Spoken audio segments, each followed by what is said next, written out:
Okay,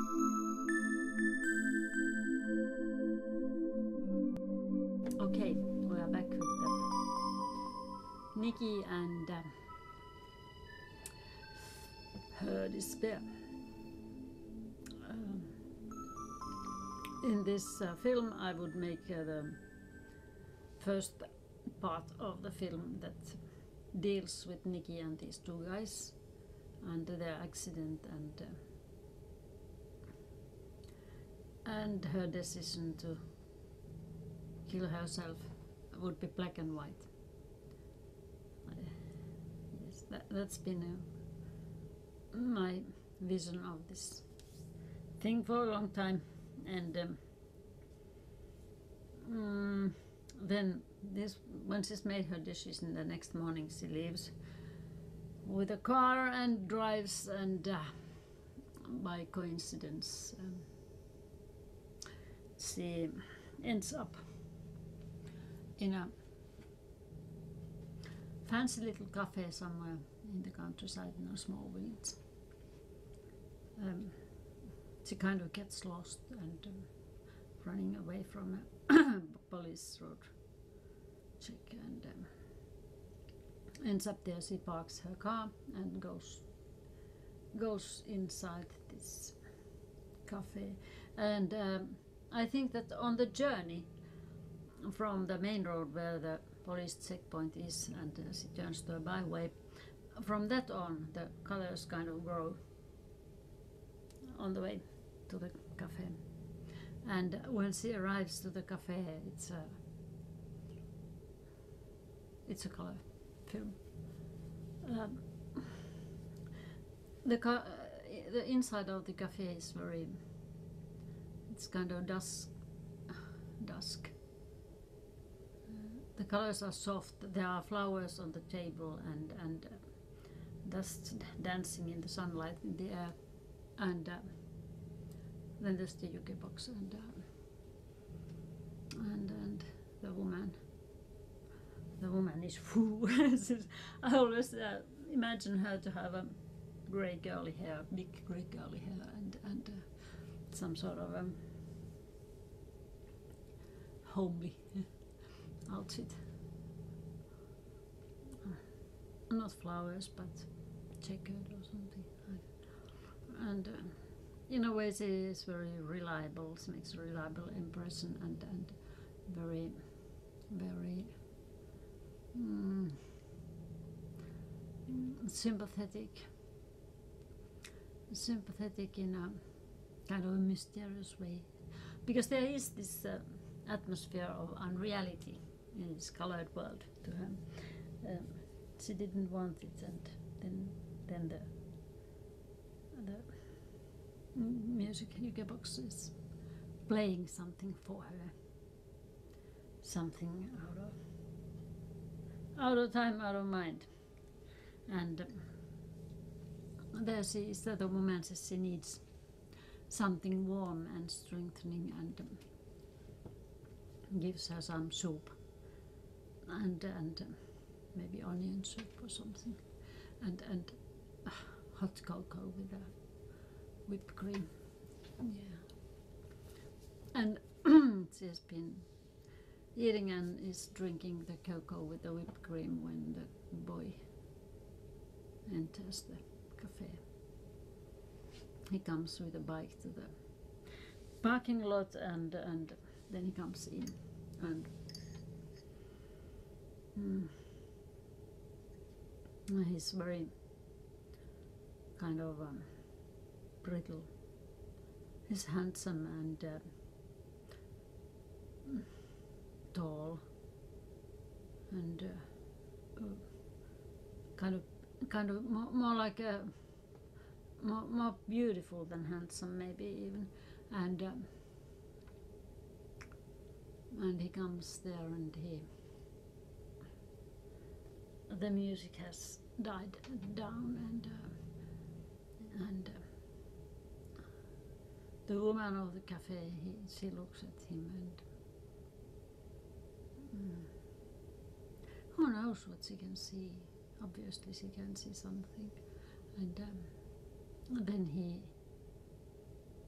he goes to the jukebox and puts money in it and wants obviously to hear something, but it's something else that comes out. And then he looks at the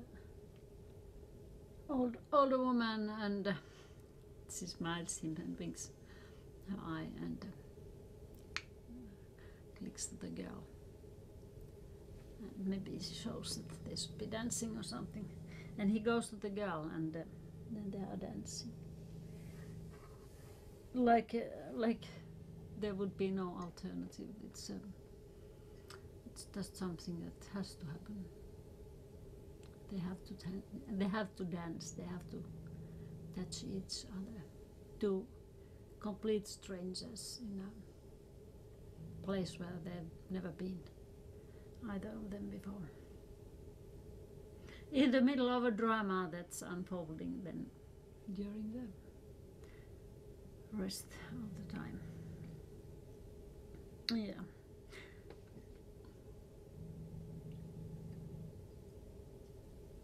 And they are dancing and he has something to eat and then the woman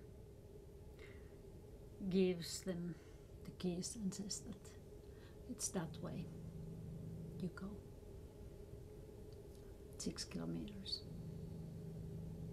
No crossroads, just straight. And there's a house. It's yours for the few days. And the boy nods and Nikki's a bit embarrassed, but she has kind of forgotten what was her idea. And she goes with him and maybe she thinks that she can kill herself later. Yeah. So they leave. And the woman says, for the few days. Just a few days.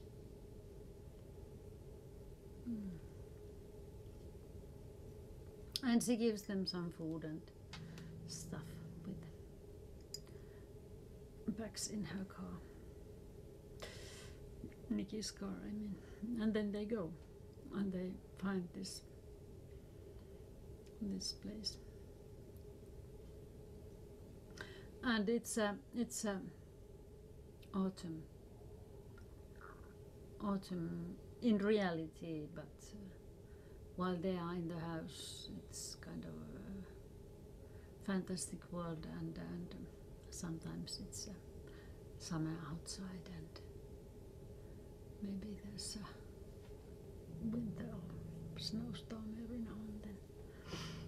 It depends on how they feel, whether it's spring or summer or winter, in the few days or while they stay there. And during, it's an old villa, yeah, and there are fireplaces in the rooms, and they kind of make their camp in the big living room and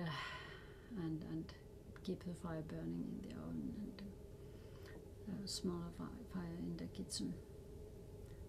And they have the mattresses on the floor and sleep there by the fire, and they talk about everything to each other.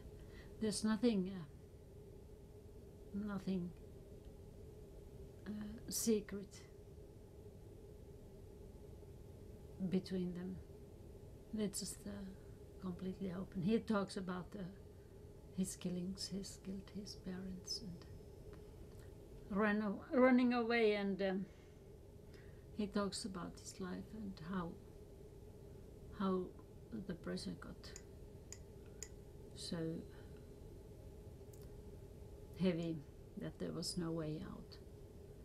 He could. It was not that it was them, but it was inside his head, and he knew that as long as they are alive, as long as he doesn't do anything, it will go on and it will break him. So he killed them, and for those few days now he will be free, and then he has to pay the price. And she tells him about the boys, and nobody could understand it, and he listens. He doesn't say anything, and maybe he accepts, maybe he understands. At least he listens, and he doesn't say that don't talk about things like that.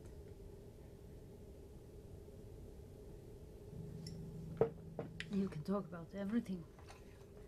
It doesn't take those things or what has happened. It doesn't take it away, but it makes it for the moment manageable. And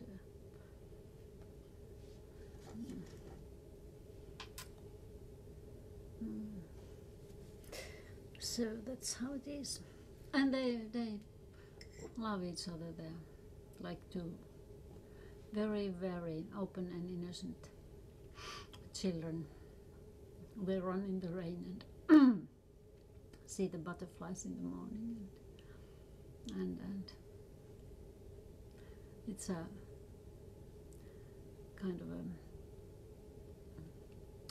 land of all promises for this limited time. Everything is theirs, all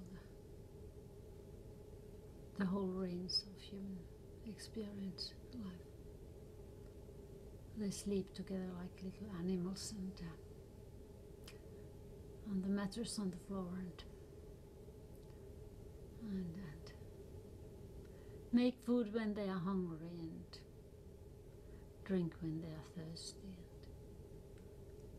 and they wash each other and dry each other's bodies. They're not ashamed of anything. It's a kind of a paradise.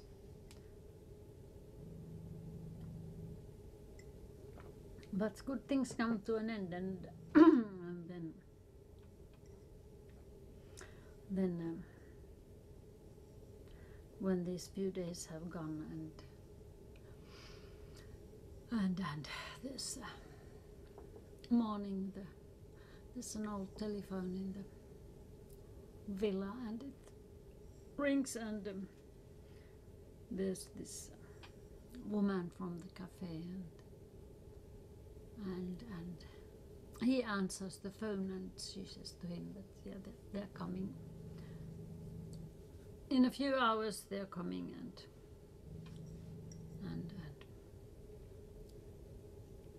and he knows what she means. She means police that are looking for him are coming, and so there's only a few hours left.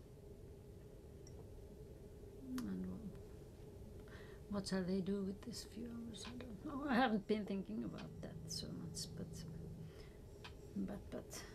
then he packs her things in the car and sends her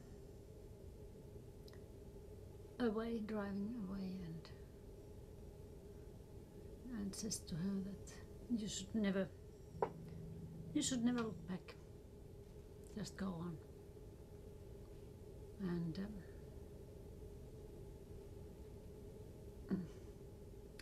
she gets off the small road before the police go there, and he stays alone there in the villa, and takes a last look around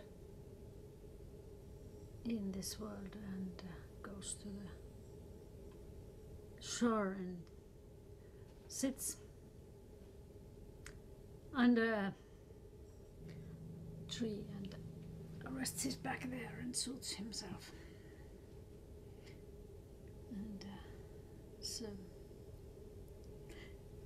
so it turns out that she won't kill herself. No, she goes on. She's pregnant with a child after this few days episode, and she goes on her life, and he dies. And somehow It's a very happy end for both of them.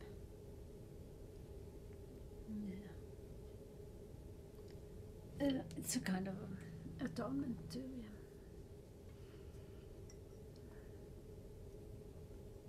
I don't know. I don't know where these things come from. They are something I think and imagine and dream.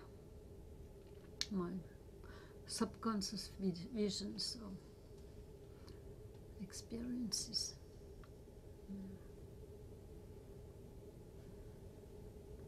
They just exist. They exist, and somehow to get rid of them and to get some new ideas, I have to do something to them, and I would like to, because they're so visual in my head, I would like to make them still. The world in the villa, the colors and how they move there, these young people, and oh God. Yes, it's wonderful.